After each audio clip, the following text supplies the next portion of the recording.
Some stories from history are strange, and others are impossible. In the 12th century, in the quiet English village of Woolpit, two children appeared without warning, with skin the color of fresh spring leaves, clothes of an unknown weave, and a language no one could understand. Some said they came from another land. Others whispered, another world. Tonight, we follow the trail of the Green Children of Woolpit from their arrival to the mysterious bloodline they may have left behind, and the strange modern sightings that suggest the story never truly ended. It was the reign of King Stephen. Around the year 1150, England was fractured by civil war. But in the small Suffolk village of Woolpit, life went on in the old rhythms. Fields were tilled, livestock tended, and the church bells marked the hours. But the peace of the village would be broken by something no one could explain.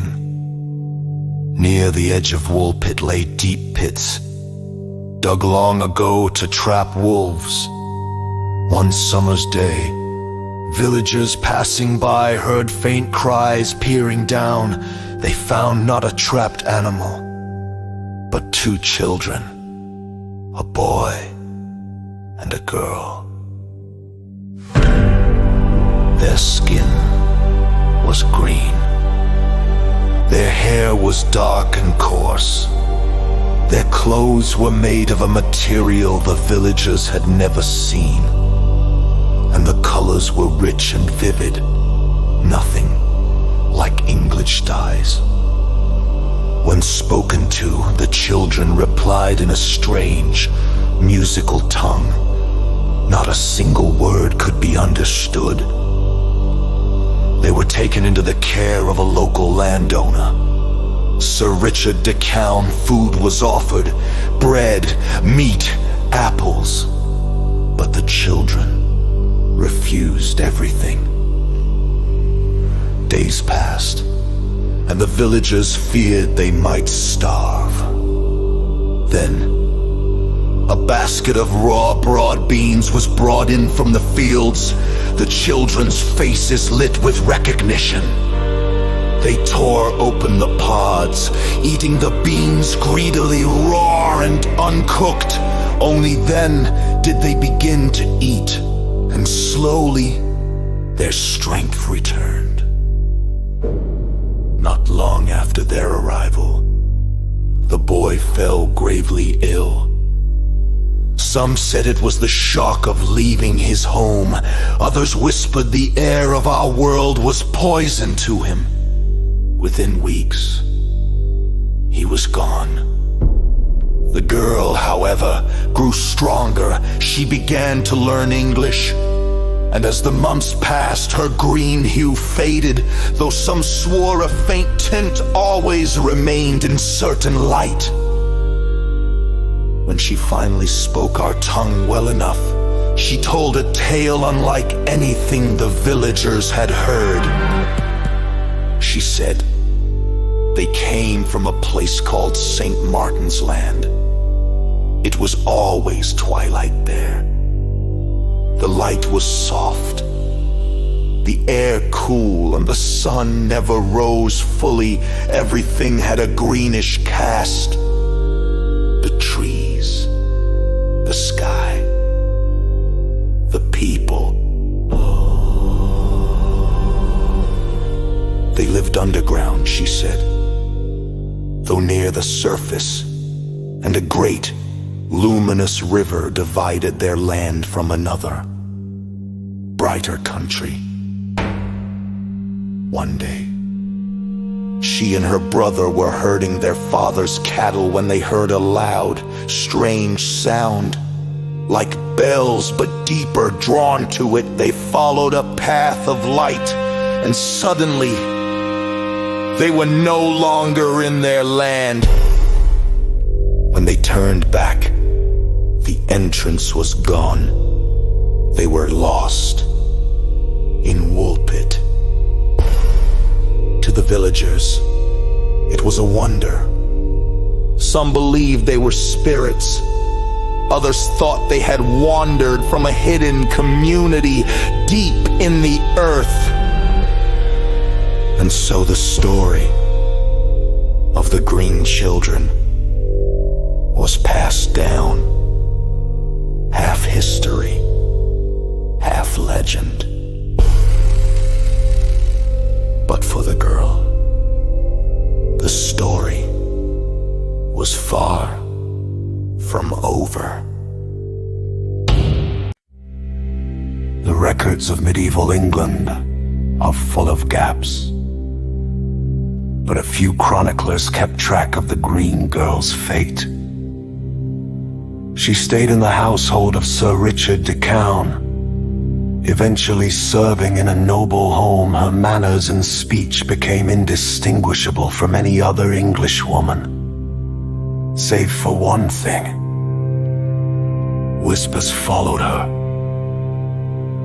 Whispers that she sometimes stared too long at the horizon at dusk, as if searching for something that she dreamt of a green-lit land. That her eyes caught the moonlight in an odd way.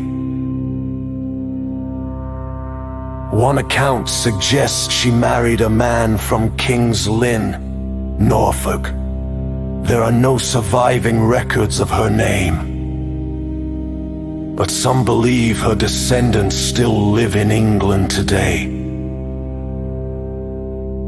Folklore says some of her children were born unusually pale, and as infants, their skin carried a faint green tinge that faded over the years. There were stranger stories too, of children who spoke odd words in their sleep, words no one understood, and who drew pictures of rivers that glowed like silver under green skies. Genealogists have traced several old Suffolk families back to households connected with the de Cowns. They cannot prove any connection to the Green Girl, but the stories persist. And in villages across East Anglia, old women still tell children, if you meet someone whose eyes gleam under the moon, be polite, for they may be kin to the Green Children of Woolpit. If the Green Girl's bloodline survived, perhaps her people were never as far away as we think. In the late 1800s, collectors of strange tales reported hearing about the Green Ones in rural England. Shy wanderers with pale green complexions, seen only at twilight, who vanished if followed. In 1912, in rural France, a young girl was found wandering alone. Her skin had a pale greenish hue. She spoke no known language and seemed terrified of the sun. Doctors diagnosed severe anemia. But the villagers whispered the old story of Woolpit had come to life again.